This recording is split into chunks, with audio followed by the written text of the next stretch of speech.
प्यारे बच्चों, आप सभी का हमारे चैनल पे बहुत बहुत स्वागत है। दोस्तों, आज के इस वीडियो के माध्यम से क्लास 10th के बच्चों के लिए गृह विज्ञान का एक अर्धवार्षिक परीक्षा के लिए मॉडल पेपर लेकर के आ चुके हैं, जो कि अब की बार 2024 बोर्ड परीक्षा के पॉइंट ऑफ व्यू से बहुत ही ज्यादा हेल्पफुल होने वाला है।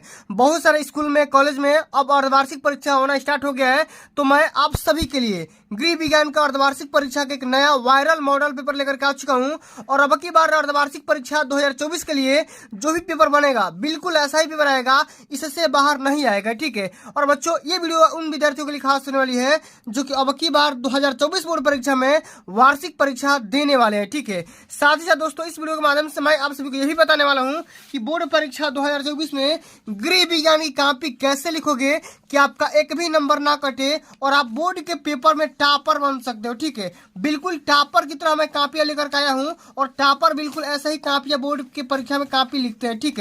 तो सब कुछ मैं आप सभी को इस वीडियो के माध्यम से समझाने वाला हूं, दिखाने वाला हूं। साथ ही साथ इस पूरे वायरल मॉडल पेपर का A to Z सोल्यूशन भी प्रोवाइड करने वाला हूं। इसलिए आप सभी से हम्बल रिक्वेस्ट है, इस पूरे वीडियो को शुरू से लेकर एंड तक जरूर देख लेना। वीडियो को लाइक कर देना, शेयर कर देना, अगर चैनल पर नए हो तो सब्सक्राइब भी कर देना। ठीक है। आइए दोस्तों, समझते हैं क्लास 10th का जो गृह विज्ञान का पेपर आएगा बिल्कुल ऐसा ही पेपर आएगा जैसा कि इस पूरे अर्धवार्षिक परीक्षा में मॉडल पेपर दिया गया है। ठीक है। इस पूरे पेपर को हल करने के लिए आपके पास 3 घंटा 15 मिनट का टाइम होता है। ठीक है। और ये पेपर 17 नंबर का होगा। 30 नंबर तो आपको प्रैक्टिकल से दे दिए जाएंगे।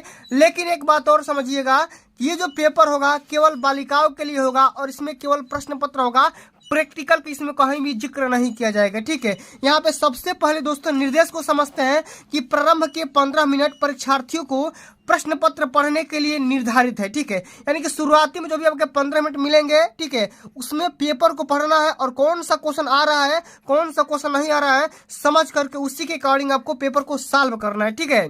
आओ, यहाँ पे एक नोट भी लिखा गया है कि सभी प्रश्न करना अनिवार्य है, जरूरी है। प्रत्येक प्रश्न के निर्धारित अंक उनके सम्मुख दिया गया है कि कौन सा क्वेश्चन कितने नंबर का है। ठीक है। आगे बता दिया गया है। ठीक है। प्रश्न पत्र 2 खंड में डिवाइड किया गया है, खंड अ और खंड ब में। जो आपका खंड अ होगा इसमें बहुविकल्पीय प्रश्न पूछे जाएंगे जो कि 20 MCQ पूछे जाएंगे, जिनको हल करने के लिए आपको OMR आंसर शीट प्रोवाइड कर दिया जाएगा। उसी में आपको ब्लू या ब्लैक पेन से भर देना है। ठीक है। आप सभी लोग इतना बात जानते हो। ठीक है। अब आइए हम बिना किसी देरी के इस वीडियो को स्टार्ट करेंगे और सबसे पहले हम खंड क के साथ निपटारा करते हैं। इसमें वस्तुनिष्ठ प्रश्न पूछा गया। ठीक है। यानी कि बहुविकल्पीय प्रश्न पूछे जाएंगे, सभी को ध्यान से हल करेंगे। और ये वीडियो देखने के बाद आप सभी का बोर्ड के पेपर में 95% मार्क्स पक्का हो जाएगा। ठीक है। इस वीडियो को देखने के बाद। ठीक है। तो इस वीडियो को मिस मत करना, शुरू से लेकर एंड तक जरूर देख लेना। वीडियो को लाइक भी कर देना, शेयर कर देना, चैनल पर नए हो तो सब्सक्राइब जरूर कर देना। ठीक है। आइए, सबसे पहले यहाँ पे क्वेश्चन पूछा गया है कि किसी परिवार का निश्चित अवधि में होने वाला आय व्यय का लेखा जोखा कहलाता है। यानी किसी भी फैमिली का अगर निश्चित टाइम के लिए, निश्चित अवधि के लिए कोई भी हम लेखा जोखा इनकम का या खर्च का तैयार करेंगे तो उसको आप एक शब्द में क्या बोल सकते हैं? व्यय, आय या बैंक खाता या बजट। तो देखिए, किसी भी परिवार का, किसी भी फैमिली का निश्चित अवधि में होने वाला जो भी आपका इनकम या खर्च हो रहा है उसका लेखा जोखा तैयार करने के लिए जो भी हम डाटा तैयार करते हैं उसको हम बजट बोलते हैं, और आमतौर पर उसको पारिवारिक बजट भी बोला जाता है। ठीक है। तो पहला नंबर क्वेश्चन यहाँ पे चौथा यहाँ पे ऑप्शन यहाँ पे राइट आंसर हो जाएगा। इस बात को ध्यान में रखिएगा। और बोर्ड के पेपर में क्वेश्चन कई बार पूछा जा चुका है। ठीक है। और अब की बार 2024 या फ्यूचर बोर्ड एग्जाम के लिए काफी हेल्पफुल ये क्वेश्चन होने वाला है। ठीक है।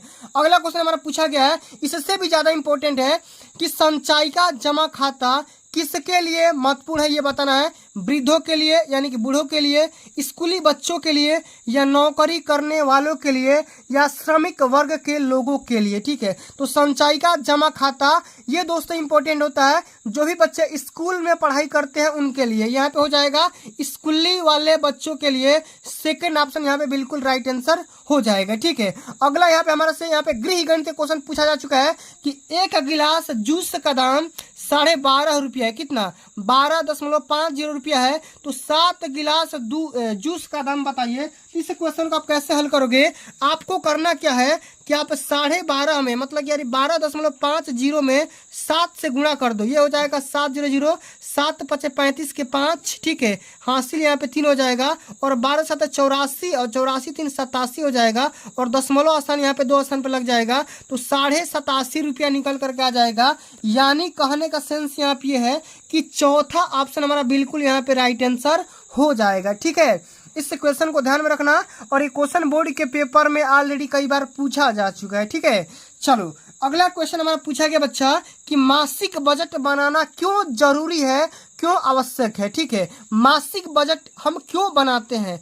आय व्यय में संतुलन बनाने रखने के लिए, आकस्मिक आवश्यकताओं की पूर्ति करने के लिए, या बच्चों की पढ़ाई करने के लिए, या उपहार देने के लिए, या मनोरंजन करने के लिए। तो हम मासिक बजट क्यों बनाते हैं भैया? हम आय और व्यय में संतुलन करने के लिए या बैलेंस बनाने के लिए हम इसका बजट तैयार करते हैं, मंथली बजट तैयार करते हैं, ठीक है। हमारे यहाँ पे पहला ऑप्शन यहाँ पे बिल्कुल राइट आंसर हो जाएगा, ठीक है। चलिए इसी क्रम में हम अगले नंबर क्वेश्चन की तरफ बढ़ेंगे, और अगला नंबर हमारा क्वेश्चन पूछा गया बच्चा कि हैजा किस जीवाणु के द्वारा फैलता है, ठीक है।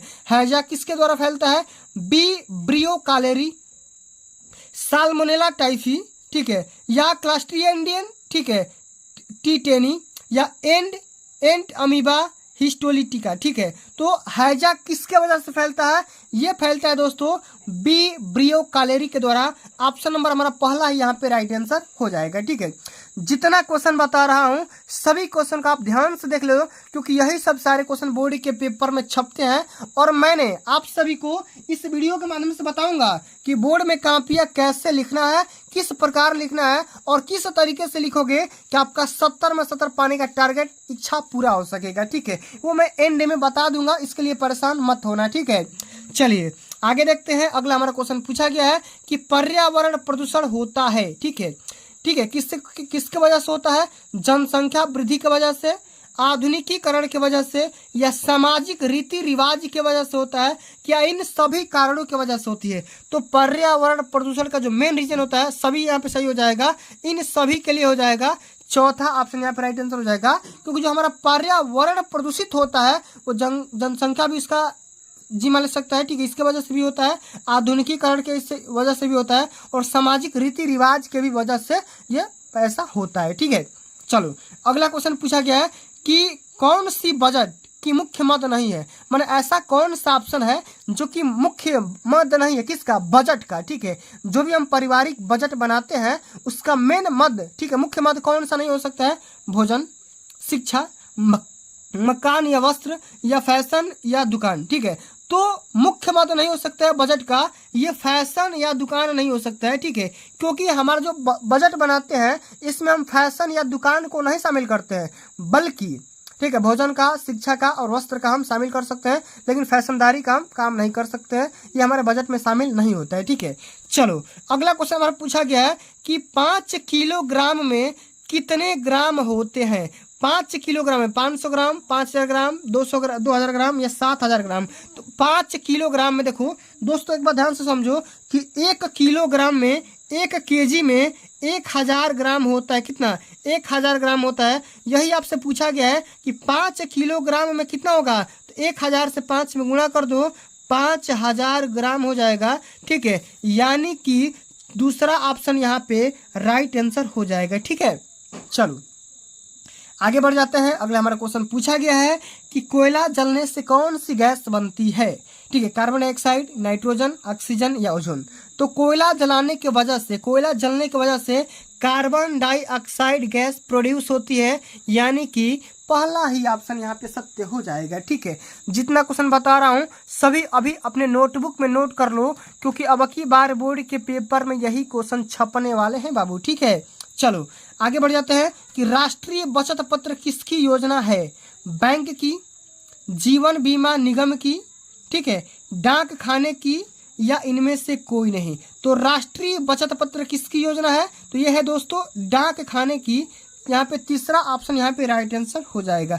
कई बार बोर्ड के पेपर में पूछा जा चुका है इस क्वेश्चन को, ठीक है। तो इसको ध्यान में रखना है, नोटबुक में शामिल कर लो, नोट कर लो, दिमाग में छाप लो, ठीक है। चलो अगला क्वेश्चन पूछा गया कि आधा किलोग्राम में कितने ग्राम में होते हैं, ठीक है। तो मैंने क्या बताया था कि 1 किलोग्राम में 1000 ग्राम होते हैं, यही पूछा जा रहा है कि 1/2 आधा मतलब क्या होता है 1/2 ग्राम में कितने ग्राम होंगे, 1000 में 1/2 से गुणा कर लो, ये ग्राम में आ जाएगा, तो 2 से 500 बार में कट जाएगा, ठीक है, तो 500 ग्राम हो जाएगा, ठीक है। यानी कि दूसरा ऑप्शन यहाँ पे राइट आंसर हो जाएगा, आधा किलोग्राम में, ठीक, आधा केजी में, ठीक है, आधा किलोग्राम में 500 ग्राम हो जाएगा, ठीक है। चलो आगे बढ़ जाते हैं। अगला हमारा क्वेश्चन पूछा गया है कि पेड़ पौधों दिन में कौन सी गैस निकालते हैं, ठीक है, जो भी हमारा पेड़ पौधा होता है दिन में कौन सी गैस छोड़ते हैं ये बताना है, नाइट्रोजन, ओजोन, ऑक्सीजन या कार्बन डाइऑक्साइड, ठीक है। तो जो पेड़ पौधे होते हैं ये दिन में पूछा जा रहा है, ठीक है, तो दिन में हमें ये क्या करते हैं भैया, ये आपको दिन में कौन सी गैस निकालते हैं, ठीक है, ये तो बहुत ही सिंपल सा क्वेश्चन आ गया, ठीक है, तो आसानी से आप कर सकते हो, ठीक। तो दिन में पूछा जा रहा है तो हम आसानी से ऑक्सीजन को यहाँ पे टिक कर सकते हैं। यही अगर रात में पूछा जाता तो हम कार्बन डाइऑक्साइड को गैस यहाँ पे इसको चूज करते हैं, ठीक है। चलिए नाइट्रोजन को चूज करते हैं। चलो अगला हमारा क्वेश्चन पूछा गया है कि किसी शुभ अवसर पर दिया जाने वाला चेक, ठीक है, कौन सा चेक कहलाता है। मान लो किसी का बर्थडे है या किसी का मैरिज है या किसी का कोई शुभ काम है, उस काम में अगर आप कोई भी चेक दे रहे हो तो उस चेक को क्या बोल सकते हो, ट्रैवलर चेक, क्रॉस चेक, उपहार चेक या ऑर्डर चेक, ठीक है। तो किसी भी शुभ अवसर पर दिया जाने वाला चेक आपका उपहार चेक कहलाता है, या आप बोल सकते हो कि उपहार के तौर पे आप उपहार चेक दे सकते हो, ठीक है। यानी कि तीसरा ऑप्शन यहाँ पे बिल्कुल राइट आंसर हो जाएगा, ठीक है। चलो एक बार वीडियो को प्यार से लाइक कर दो, चैनल पर नए हो तो शेयर भी कर दो, ठीक है, सब्सक्राइब भी कर दो और वीडियो को लाइक कर दो, ठीक है। बहुत सारे बच्चे चैनल को देख तो लेते हैं, वीडियो को देख तो लेते हैं, ठीक है, लेकिन वीडियो को लाइक नहीं करते हैं। एक बार प्यार से वीडियो को लाइक कर दो, ठीक है।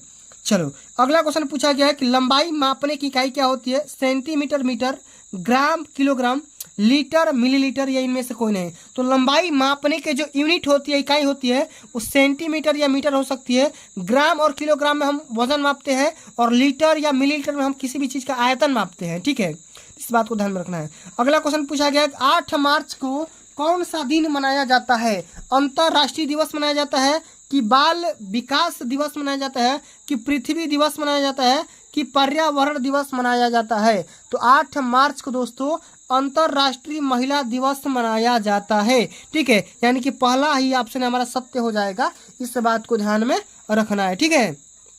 चलो अगला क्वेश्चन पूछा गया है कि यदि 4 पेन का दाम 40 रुपया है तो 15 पेन का दाम बताइए, ठीक है। 4 कलम का दाम कितना है 40 रुपया, एक कलम का दाम कितना हो जाएगा 10, ठीक है। तो इसी प्रकार 15 पेन का दाम क्या हो जाएगा 40 × 15 यानी 15 चौके 60, 600 रुपया निकल कर क्या जाएगा, ठीक है, यानी कि चौथा ऑप्शन हमारा राइट आंसर हो जाएगा।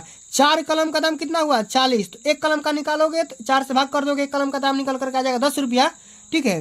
तो आप सभी से 15, ठीक है, सॉरी क्या पूछा गया है, सॉरी यहाँ पे 15 पेन का ही दाम पूछा गया ना, एक पेन का जब 10 रुपया हुआ तो आपसे से पूछा गया 15, ठीक है, तो 15 दाम में 150 हो जाएगा, 600 नहीं होगा 150 होगा, यानी कि तीसरा ऑप्शन यहाँ पे राइट आंसर होगा। सॉरी ये चौथा ऑप्शन नहीं होगा, तीसरा ही ऑप्शन होगा, ठीक है।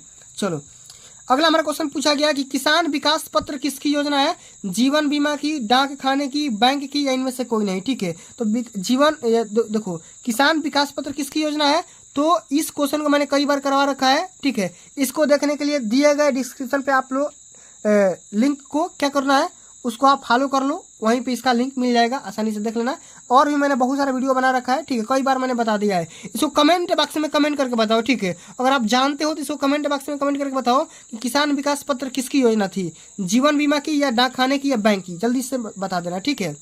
चलो अगला हमारा क्वेश्चन पूछा गया बच्चा कि कौन सी, ठीक है, या कौन सा रोग, ठीक है, जल के द्वारा फैलता है, बताना है कौन सा रोग जल के द्वारा फैलता है, खसरा, हैजा, टिटनेस या प्लेग, ठीक है, बताना है कि ऐसा कौन सा रोग है जो जल के द्वारा फैलता है, खसरा, हैजा या टिटनेस या प्लेग। तो हैजा हो जाएगा जो कि अशुद्ध जल से फैलने वाला रोग होता है, ठीक है।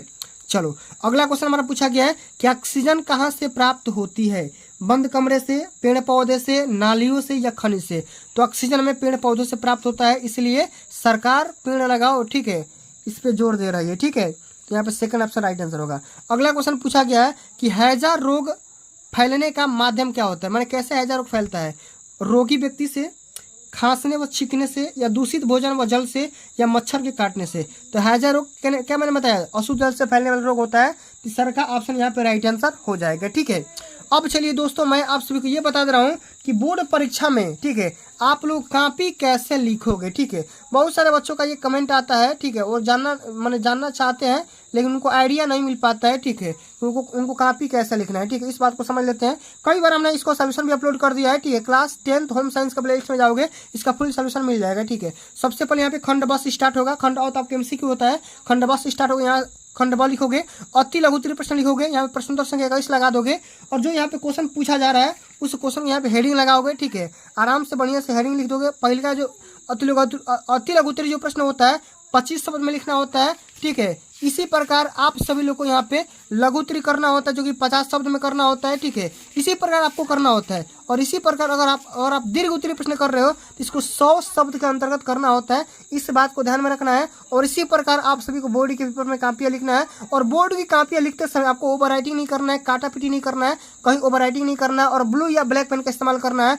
और किसी भी काले, ठीक है, या और किसी भी रंग बिरंग पेन का इस्तेमाल नहीं करना है। ठीक है, आपने आराम से हेडिंग डालना है, हेडिंग डाल करके आराम से हल करना है। ठीक है, समझ में आ गया। इसी प्रकार अगर आप चाहते हैं कि इसी प्रकार के अन्य मैं ऐसी भी प्रकार के अन्य मॉडल पेपर लाऊं, प्रीवियस ईयर पेपर लाऊं, ठीक है, या वायरल पेपर लेकर के आऊं, तो आप मेरे चैनल पे नए हो तो सब्सक्राइब कर लो। ठीक है, साथ में वीडियो को लाइक कर दो, शेयर कर दो और अगर आप भी अभी तक नए हो तो सब्सक्राइब कर दो। जल्द मिलते हैं अगली वीडियो में, तब तक के लिए जय हिंद, जय भारत, वंदे मातरम।